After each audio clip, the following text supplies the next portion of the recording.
Okay, this is a quick video that we call the claw machine. I know it's a bit random, but you just gotta have to bear with me for this. A claw machine. Now, can you remember the last time that you ever played at the arcades, maybe in Clacton or Frinton, or maybe even abroad, where you had the opportunity to put some money in the slot of the arcade machine and control with a joystick the way a claw would move to go and collect a toy or collect a prize? 9 times out of 10 we tend to not win, but when we do win, oh boy, does it make us feel amazing.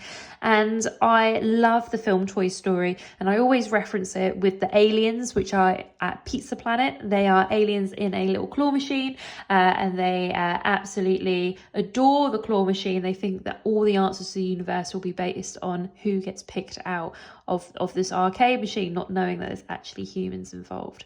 So I love the idea of a claw machine. A claw machine helps for children to understand the movement of values when they are multiplied by 10, 100 and 1,000, and also divided by that as well. We also have some clues in the numbers 10, 100 and 1,000 based on how many places we'll move. So if you're timesing by 10, you pick up all of your values and move them one place to the left. If you are timesing by 100, then you pick them all up 2 places to the left. 3 times to the left would be for 1,000, and it all is based on how many zeros are actually in your answer. And just like the cha-cha slide, if you want to make things become bigger, you times to the left or move to the left. If you want things to be smaller, you slide to that right. And it's the same as if you have a joystick and you decide where you're going to put your arcade claw, okay? Now, for probably copyright issues, I'm not actually going to be able to use a little alien, but I am going to use a little me. So that's me as a Lego person. I'm going to put myself in the claw machine. Okay, so there I am. To make this actually academic, we're going to put a number in there as well. So we're going to go, let's go with the number 17. Why not? Okay. If you notice, we've got ones, tens, hundreds and thousands. Just haven't been able to squeeze in those letters. So I've put them in as numbers. And we have wholes, so these are whole numbers, these are what we call integers, and then we have parts, which we've put in red, which means if we were to split my mini-me into 10 pieces, 1 piece would be a tenth. If I split my mini-me into 100 pieces, okay, you can catch my drift here. So number 17, if we were to make the number 17 bigger, I'd have to imagine that my mini-me is worth 1, and my mini-me is worth 7, and we're going to do some movements, okay? So if I was to come to my claw machine and collect my mini-me, if I'm timesing by 10, I pick my 1 up and I drop it down into the next category, the 1 to the left of us. So that 1 is no longer a 10, it becomes 100 because we're in the hundreds column. Let's do the same again. So we're again still making 17 a little bit bigger, 10 times bigger. We pick up the number 17 in the claw machine. We've clawed it. We're going to move it 1 place to the left and we're going to drop it in order to gain our prize. Now you can still see the number 17. So you go, well, hold on, Mrs. Woodham, hold on. I've still got the number 17. What gives? It's this part here, which has now become completely blank. And if you are aware of using place value holders, you will know that there is 1 digit you can always put in to show a blank, and that is a 0. And if you notice, we've moved everything 1 place to the left because we've multiplied it by 10. We have become 170. So that's a perfect example of how we can multiply using the claw machine. Let's still stick with 17 then, but instead, we're going to divide by 100. So how many zeros are in 100? There are 2. If we're dividing, we're going to move this way. Okay, not a problem. So you pick everything up, you move it 2 places to your right. Here we go. So here's my 1. I'm going to pick it up. We're going to go 1. We're going to go 2. And we're going to drop down my mini-me. And all of a sudden, I have now got a 1 right here. Let's do the same with the 7. Here's the 7. Are you ready? We're going to pick it up. We're going to claw machine it. We're going to move it once. We're going to move it twice. And we're going to drop it down again. wait a minute, that's made another 17, but has it? Because you might have noticed we've got this one special dot in the middle here, and that dot can be applied anywhere on this line, so we can put that there.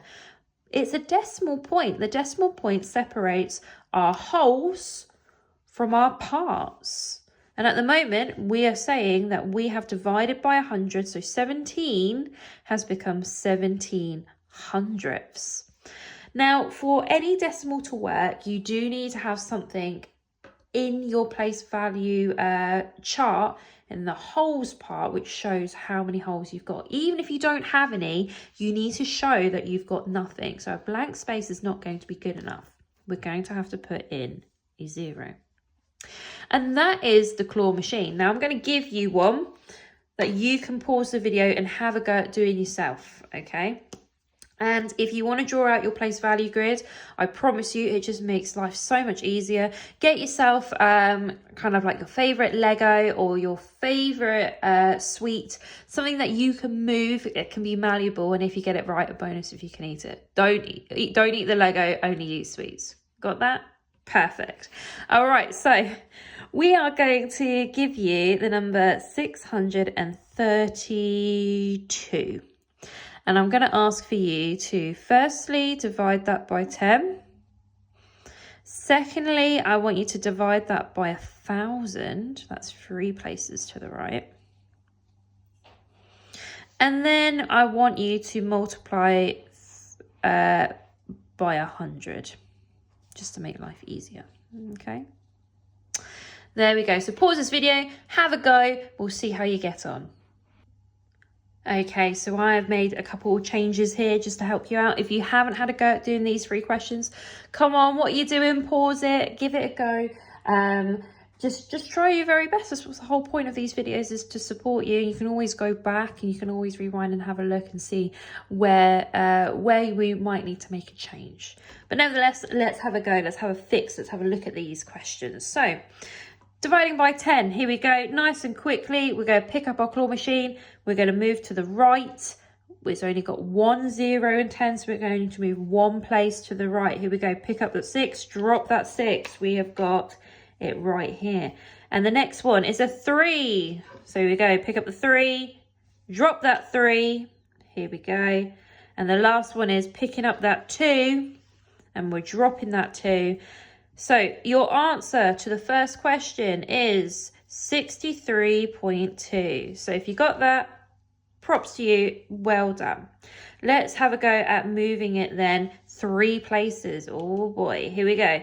Start with that 6, go pick it up, 1, 2, 3, and we're dropping it that just there. Cool. Let's have a look at this 3. We're going to do exactly the same. Pick it up, 1, 2, 3, and let's do a drop. Fabulous. And the final one is that 2. Here we go. 1, 2, 3, and let's do a drop. And remember, if you've gotten 0.632, you're on to a winner, but make sure you've got a showing of nothing that is a whole number, a whole integer. So you should have, for that question, 0.632. Awesome. The final one then was just to make sure that we are topping up our knowledge of multiplying as well, to potentially get a little bit larger. And this might mean we have to add an extra column, okay? Our extra column would be the tens of thousands, okay? That's the same as putting in or putting on 4 place value holders, okay, at the end. So if you're a person who goes, oh, I can't be right because Mrs. Woodham, she hasn't extended her place value chart. No, stick to your guns. You should know your place value by now. Give it a go. Right, here we go. Still sticking with the 6. We're going to move twice. We're going to move to the left. Here we go. 1, 2, and a drop. Here we are now. Do that with the 3. Here we go. 1, 2, and a drop. And the last one is that 2. Here we go. 1, 2, and our final drop. Now, again, you've still got 632, but we've got now 2 blank spaces. Okay, so those blank spaces must be filled with place value holders, and that means we have got the answer 63,200. Okay, so if you got those three correct, then really well done you. That's awesome work, and that is what we call the claw machine. I hope that was useful.